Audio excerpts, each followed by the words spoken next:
İlk növbədə Allahdan qorxmağı tövsiyə edirəm. Bu Rəbbimizin həm bizə, həm bizdən əvvəlki nəsillərə etdiyi bir tövsiyəsidir. Buyurur ki, öz kəlamında biz sizdən əvvəlki hər kitaba tövsiyə etdiyimiz kimi sizə də Allahdan qorxmağı tövsiyə edirik.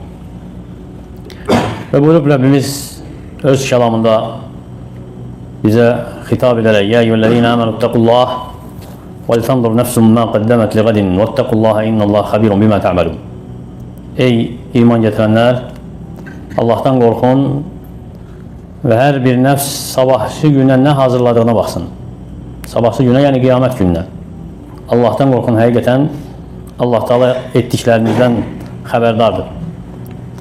Bu əzəmətli ayə, hansı ki Rəbbimiz Həşr surəsində xitab edib bizə, göstərir ki, nəfsi hesaba çəkmək vacibdir. Nəfsi hesaba çəkmək, nəfsi danlamaq və nəfsin naqisliklərini, səhlənkarlıqlarını ona görə məzəmmət etmək vacibdir. Və onu xatırlamaq Allahı, eləcə də qiyamət gününü. Ki, qiyamət günü Allah Taala'nın huzurunda duracaq, bir dayanacaq var. Hansı ki, o dayanacaq labüddür hamı üçün.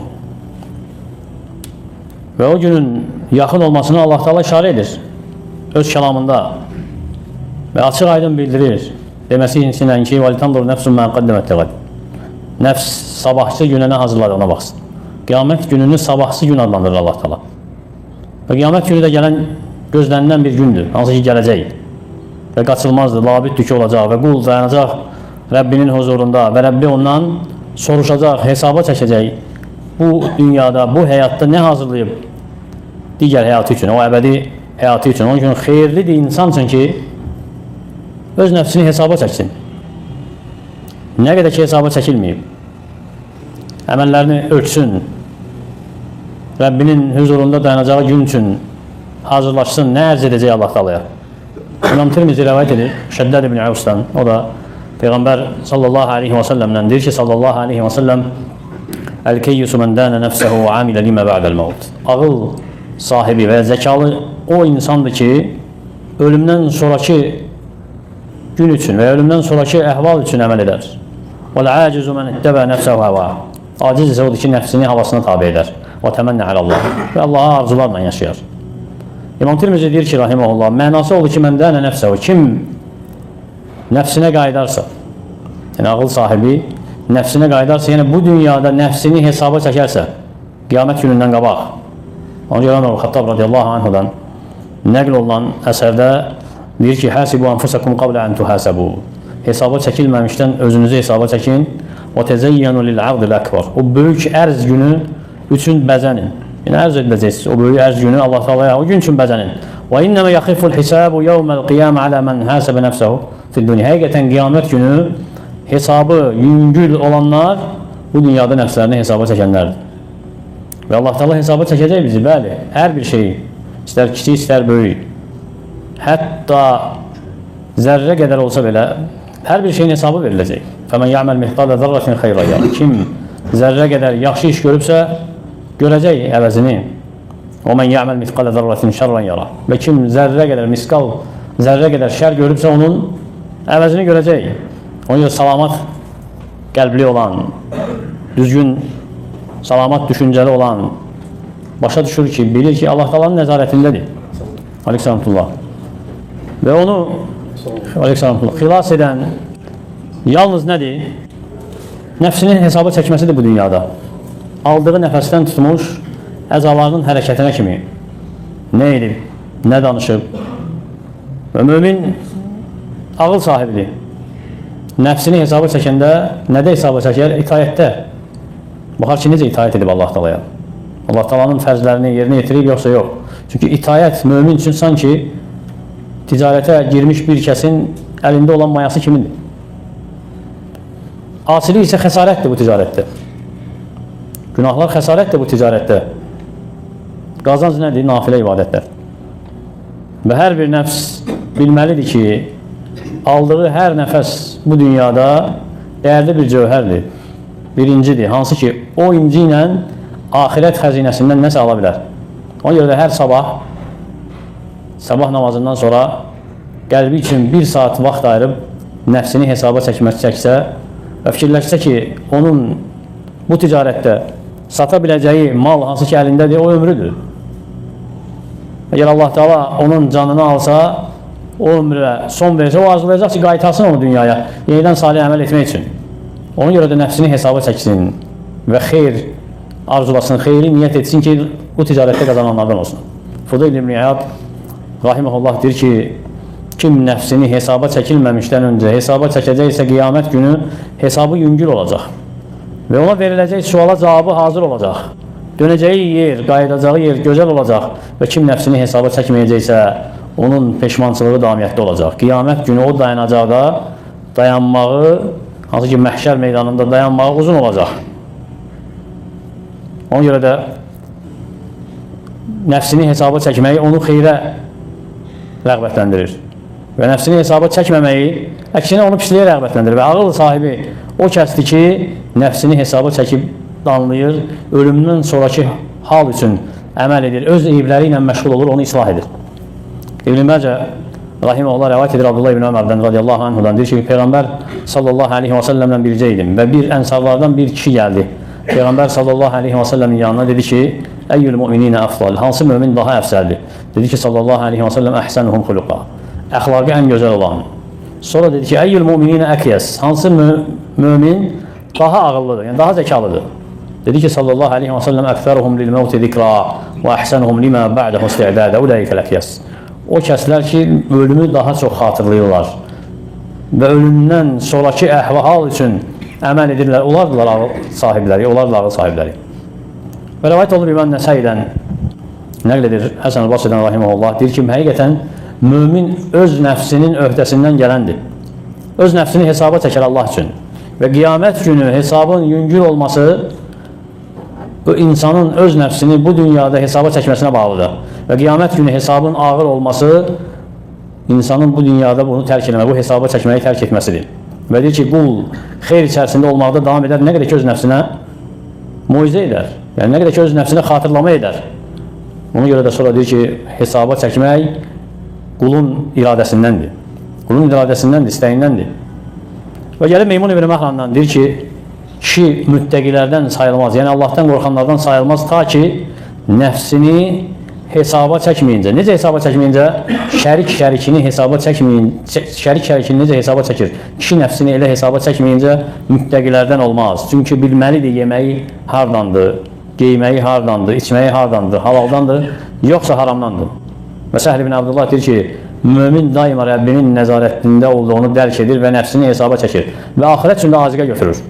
Ona görə nəfsi hesaba çəkmək deyəndə nə qəsd olunur? İnsan elə ki gün bitir, gecəsində baxır ki gün boyu etdiyi əməlləri nədir?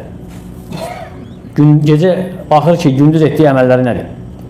Və əgər təriflənən əməllər edibsə, o əməlləri davam edir. Yox, təriflənən əməllər deyil, məzəmmət olunan əməllərdirsə, pislənən əməllərdirsə, bacardığı qədər o əməlləri tərk edir, ondan qurtarır və bir daha gələcəkdə o əməlləri eləmək. Və nəfsi hesaba çəkmək növbə-növdür. Ən birincisi, insan nəfsini əməl etməmişdən qabaq hesaba çəkir. Əməl etməmişdən qabaq baxır istəyinə, iradəsinə.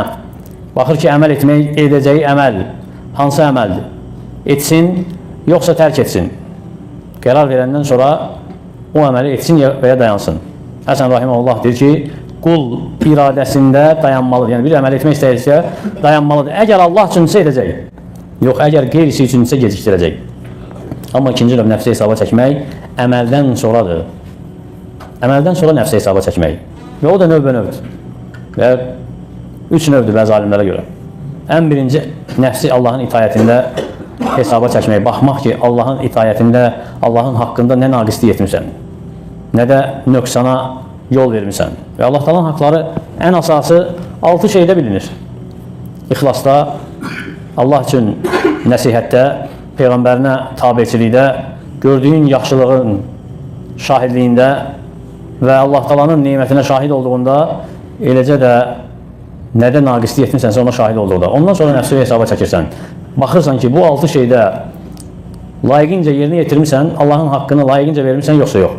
İtayəti tələb olunan şəkildə etmirsən, yoxsa yox. və həmçinin nəfsi hesaba çəkirsən, əməldən sonra baxırsan, qadağalardan nəyisə etmirsən, yoxsa yox. Əgər bilsən ki, qadağalardan nəyisə etmirsən, tövbə etməlisən, istiğfar etməlisən, günahları silən və ya silə biləcək əməlləri etməlisən. Eləcə də əməldən sonra nəfsi hesaba çəkdiyində hər bir əməl, hansı ki, tərk etməyin xeyirlidirsə sənin üçün, əməl etməyindən o əməli tərk edirsən, etmirsən. Eləcə də nəfsi hesaba çəkməkdən, əməldən sonra baxırsan əmələ, əgər mübah əməldirsə və adət etdiyin əməllərdirsə, əgər o əməllərlə Allahı, axirət diyarını tələb edərək əməl etmirsənsə, bil ki, qazanmısan.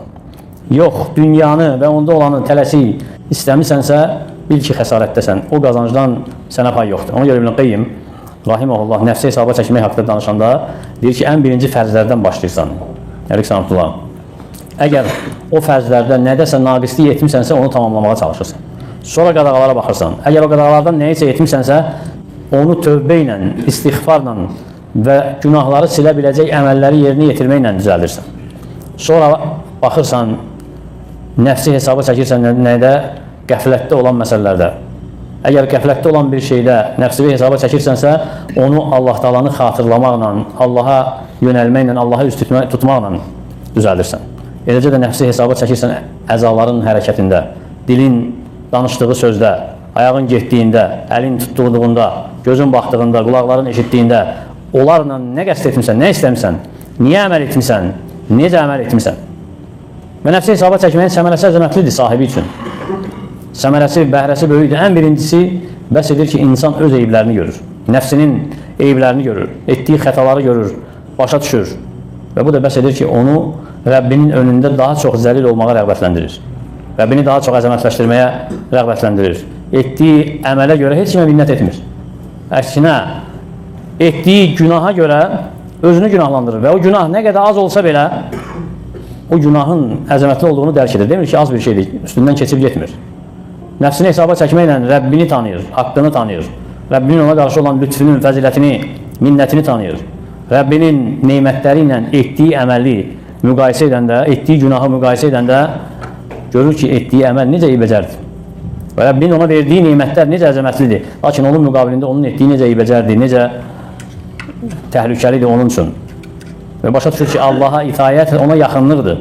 Əksinə, günahlar eybəcərlidir, hansı ki, tərk olunmalıdır. Və Allaha qarşı olan asilikdir, haqqına girməkdir.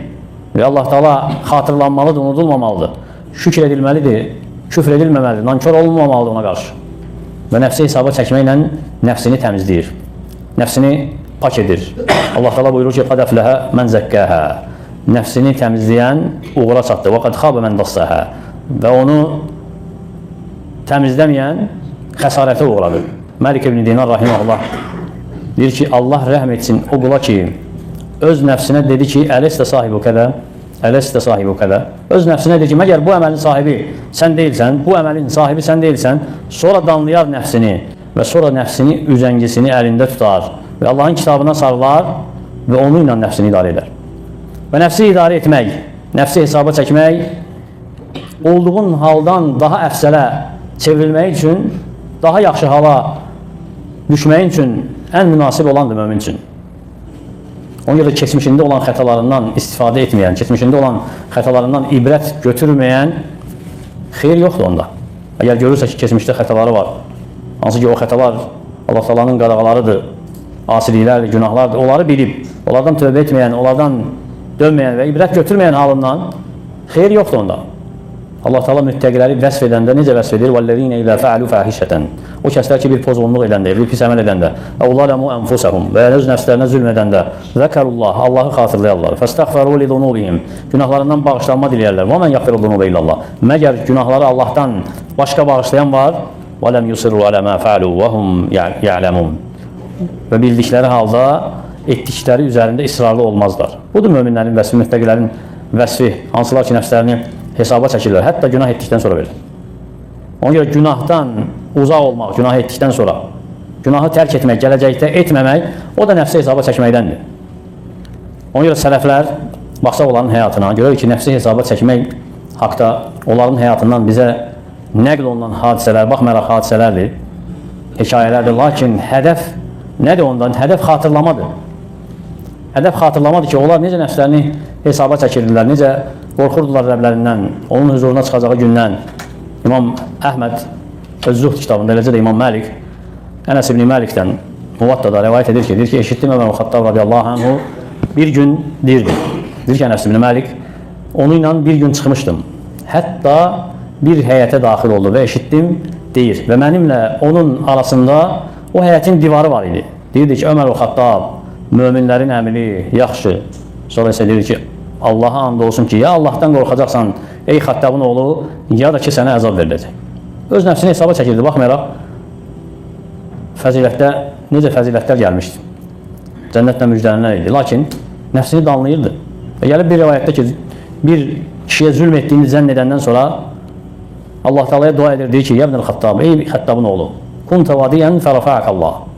Sən alçaq biriydin. Yəni tanınmırdın, heç kim səni tanınmırdı. Allah Teala səni qaldırdı, yüksəltdi. Və dallən fəhədək, zəlalətdəydin, azğınlıqdaydın, Allah Teala sənə hidayət etdi. Və daifən fəəzzəkəllah, zəif idin, Allah Teala səni izzətli etdi. Və cələkə xəlifətən, səni xəlifə etdi. Fəətə rəculun yəstəinu bikə alə dəfil zulm fədaləmtəv. Bir kişi gəldi, səndən ona zülmə qarşı kömək istədi, sən özün ona zülm etdin. Sonra deyir ki, mə təqulu li rabbikə qadən ilə əteytəhu. Sabah Rəbbinin huzuruna gəldikdə ona nə deyəcəksən? Və deyir ki, ravi, fəzallə yuhasibu nəfsəhu həttə əşfəq aleyhin nəs. Və o qədər nəfsini danlamaqda davam edir ki, hətta insanlar ona yazığı gəlir. Ki, necə öz nəfsinə qarşı danlayır, məzəmmət edir öz nəfsini. Və rəvayət olunur Ömər Xattabdan radiyallahu anhu ki, bəzən əlindəki əsa ilə gecələr ayaqlarına vururdu və deyirdi ki, mədə alimtəl yom, mədə amiltəl yom. Bugün nə etmisən? Bugün nə etmisən? Ömər ibn Əbdüləziz rahiməhullah, həmçinin Raşidi xəlifələrdən də sayılır, 6-cı Raşidi xəlifələrdən də sayılan Ömər ibn Əbdüləziz rahiməhullah nəfsini hesaba çəkməyə haqlı İbn Əbi Dünya rəvayət edir atadan, deyir ki, Fatimə bint Əbdülməlikin yanına daxil oldum. Fatimə bint Əbdülməlik Ömər ibn Əbdüləzizin həyat yoldaşı oldu. Baxmayaraq, hökmdar qızı olub, lakin Ömər ibn Əbdüləziz rahiməhullah'a ərə gedəndən sonra yaşadığı həyatını görərsən ki, hökmdarların yaşadığı həyatdan heç bir payı olmuyor. Hətta o dərəcədə ki, Ömər ibn Əbdüləziz rahiməhullah bir gün oturur onunla bərabər və əlini qoyur onun əlinin üzərinə, deyir ki, yadındadır, nə vaxtsa sənin üçün nə və nə ala bilirdim. Yəni, xəlifə olmamışdan qabaq əmir olduğu ərəfəni xatırlayır. Və qəzəblənir Fatimə rahiməhullah, Əbdülməlikin qızıdır, deyir ki, sən indi də qadirsən mənə bu və bunu almağa. Yəni, hökmdarsan, xəlifəsən. Və qalxır Ömər ibn Əbdüləziz, deyir ki, mən Allahdan həya eləyirəm. Mən Allahdan həya eləyirəm, yəni dövlətin malından nəyisə xərcləməyə. Və deyir ki, həyat yoldaşı onun haqda soruşanda ki, Ömər ibn Əbdüləzizin əhvalı, gündəlik həyatı necə olub? Deyir ki, əgər sağ olsaydı danışmazdım, lakin indi danışacağım. Ömər ibn Əbdüləziz öz gününü, nəfsini, bədənini insanlara sərf etmişdi. Və otururdu sabah tezdən ta gün batana qədər onların ehtiyacları üçün. Elə ki, onların ehtiyacları bitdi, öz nəfsinin ehtiyaclarından nə varsa otururdu, onu davam edirdi. Və elə ki, bir boş vaxt tapdı, qalxıb 2 rükət namaz qılırdı. Sonra başını əllərinin arasına qoyub, ağlayırdı, göz yaşları yanaqlarına tökülürdü və onun iniltisi eşidilirdi. Və mən də elə hesab edirdim ki, sanki ruhu çıxacaq indi və ya ciyəri dağılacaq. O qədər belə davam edirdi ki, hətta səhər açılırdı və sonra səhər açılanda oruca davam edirdi. Və bir gün yaxınlaşdım ona, dedim ki, ey möminlərin əmri, səndən əvvəllər görmədiyim bir şeyləri görürəm. Nədir səbəbi? Mənə xəbər ver. Və dedi ki, məni və şənimi özümə burax. Öz şəninlə, öz işinlə məşğul ol. Dedim ki, mən ibrət götürmək istəyirəm. Yəni, ibrət almaq istəyirəm. Nədir səbəbi? Dedi ki, ibrət almaq istəyirsənsə, onda deyərəm. Allah Teala məni bu ümmətin üzərinə təyin edəndə bildim ki, onların kiçiyinin, böyünün, qarasının, qırmızısının, hamısının məsuliyyəti məndədir. Və xatırladım, bu ölkənin qərbində azmışı, möhtac olan kasıbı, itmiş əsiri və buna bənzər ölkənin hər tərəfində olan ehtiyac sahiblərini bildim ki, Allah Teala məndən soruşacaq olaraq da. Və nəfsimdə qorxu yarandı, gözlərimdə yaş əmələ gəldi və qəlbim bunu xatırladıqca hər dəfə daha da çox qorxu içərisində olur. Və sonra deyir ki, ona elə ibrət götürdünsə, elə isə məni tərk et. Bu halı idi xəlifənin. Hansı ki, nəfsini hesaba çəkdiyi üçün belə edirdi. Rəvayət olunur Əhnəf ibn Qeysdən. Gəlir ki, deyir ki, Əhnəflə yoldaşlıq edirdim. Ən çox qıldığı namaz gecə namazı idi. və gecə namazına qalxanda ona aid bir çırağı var idi, onu yandırardı, sonra barmağını ona yaxınlaşdırıb deyərdi öz nəfsində ki, ey Əhnəf, bunu etməyə səni vadar edən nədir? Bunu etməyə səni vadar edən nədir? Və rəvayət olunur Fudayl ibn İyaddan, rahiməhullahdan ki, bir kişini yolda görür, yaşı 60'a çatmış. Deyir ki, ona neçə yaşın var? Kişi deyir ki, 60. Deyir ki, fəəntə mundu siddinə sən təsiru ilə Rabbik. Sən 60 ildir ki, öz Rəbbivə doğru addımlayırsan. Yuşuku ən təbliğ və az qalıb ki, çatasan. Və kişi deyir ki, innə lillahi və innə ileyhi raciun. Həqiqətən Allahdanıq, Allaha da qayıdacağıq. Və deyir ki, ona Fudayl, ətərifu təfsirə. Sən bu sözlərin, dediyin bu kəlmələrin mənasını, təfsirini bilirsən. Kişi deyir ki, innə lillahi və innə ileyhi raciun. Həqiqətən Allahdanıq, Allaha da qayıdacağıq. Yəni bundan başqa bir şey bilmirəm. Açıqla mənə onu. Deyir ki, ona Fudayl ibn İyad, fəmən alimə ənəhu lillahi abdun. Kim bilirsə ki, o Allahın quludur. Və ənəhu ileyhi raci və o Allaha qayıdacaq. Fəlyələm ənəhu muvqul. Bilsin ki, o dayandırılacaq. Və kim bilirsə ki, o dayandırılacaq. Fəlyələm ənəhu məsul. Bilsin ki, ondan soruşulacaq. Və mən alimə ənəhu məsulun. Və kim bilirsə ki, ondan soruşulacaq. Fəlyuiddə lis-suali cavabı. Elə isə suala cavab hazırlasın. Kişi deyir ki, ona fəməl hilə. Nədir çıxış yolu? Nədir o suala cavabı? Deyir ki, Fudayl, yəsir, asan. Kişi deyir ki, nədir? Deyir ki, tuhsin fîmə bəqiyə yuxfər ləkə məmada. Nə qalıbsa ömründə, onda yaxşılıq et ki, keçmişdə olanların bağışlansın. Fəinnəki nəsətə fîmə bəqiyə. Əgər sən nə qalıbsa ömründə, onda pislik etsən, uxiddə bimə məmada və bimə bəqiyə. Həm keçmişdə olanlara görə və həm nə qalıbsa, ona görə cəzalanacaqsın. Ona görə İbn Abbas radiyallahu anhu xatırladı bizə Peyğəmbər sallallahu aleyhi və səlləmin bir hədisini, hansı ki, Peyğəmbər sallallahu aleyhi və səlləm bir kişiyə moizə edir. Xatırladır ona, deyir ki, ixtənim xəmsən qabləl xəms. Aleykümselam. 5 şey gəlməmişdən öncə 5 şeydən istifadə et. Yəni fürsətdən. Nə qədər ki, fürsət var, o 5 şey gəlməmişdən 5 şeydən istifadə et. Şəbəbəkə qablə haramik. Cavanlığından qocalıq gəlməmiş. Və sihhətəkə qablə saqamik. Sağlamlığından xəstəlik gəlməmiş. Və qinəkə qablə fəqrik. Varlığından kasıblıq gəlməmiş. Və fərağəkə qablə şuğlik. Boş vaxtından məşğuliyyət gəlməmiş. Və həyətəkə qablə mavtik. Həyatından ölüm gəlməmiş. Bu 5 fürsət, hansı ki, Peyğəmbər sallallahu aleyhi və səlləm tövsiyə edib o kişiyə xüsusən və ümmətinə ümumən baxsan, görərsən ki, onlardan bəziləri getsə qayıtmır. Bəzisi getsə qayıdır. Getsə də qayıdır. Lakin yenə Peyğəmbər sallallahu aleyhi və səlləm tövsiyə edir. Cavanlıq getdisə qayıtmır. Sağlamlıq getsə qayıda da bilər, qayıtmaya da bilər. Varlıq gedə bilər, qayıda da bilər, başqasına keçə da bilər. Boş vaxt qayıda da bilər, qayıtmaya da bilər. Həyat isə, ölüm gəldisə qayıtmır. Və bütün bunlar hamısı həyatdan olsa da, hamısı həyatdandır. Cavanlıq da, sağlamlıq da, kasıblıq da, varlılıq da, qocalıq da, boş vaxt da, məşğuliyyət, hamısı həyatdandır. Lakin Peyğəmbər sallallahu əleyhi və səlləm önəminə görə ayrı-ayrılıqda zikr edib. Ona görə kim həyatında olan fürsətlərdən yararlanacaqsa, onu Allahın itayətində keçirəcəksə, ölümdən sonra peşman olmayacaq. Amma kim ki bu fürsəti itirəcəksə, həyatını Allahın itayətində keçirməyəcəksə, ölümdən sonra peşman olacaq. Və arzulayacaq ki, qayıtsın bu dünyaya, lakin veriləcəkmi ona bu? Xeyr. Ona görə insan həqiqi xəsarətinin nə vaxt dərk edəcək? Qiyamət günü. Həqiqi xəsarəti qiyamət günü dərk edəcək. Allah Teala nə deyir? Deyir ki, يَوْمَ تَجِدُ كُلُّ نَفْسٍ مَا عَمِلَتْ مِنْ خَيْرٍ مُحْتَرًا. O gün, yəni qiyamət günü, hər bir nəfs etdiyi xeyri hazır görəcək. وَمَا عَمِلَتْ مِنْ سُوءٍ. Və etdiyi hər bir pis işi də hazır görəcək, yəni önündə. Təvəddü ləv ənnə beynəhə və beynəhu əmədən bəidə. Arzulayacaq ki, onu ilə özü arasında uzaq bir məsafə olardı. Allah Teala bizə eşidib faydalarını etsin. Allah Teala bizə verdiyi bu ömrü bizim üçün fürsət verdiyi kimi bizə o ömürdən qənimət əldə etməyi nəsib etsin axirətimiz üçün və bu dünyadan da öz payımızı unutturmasın bizə.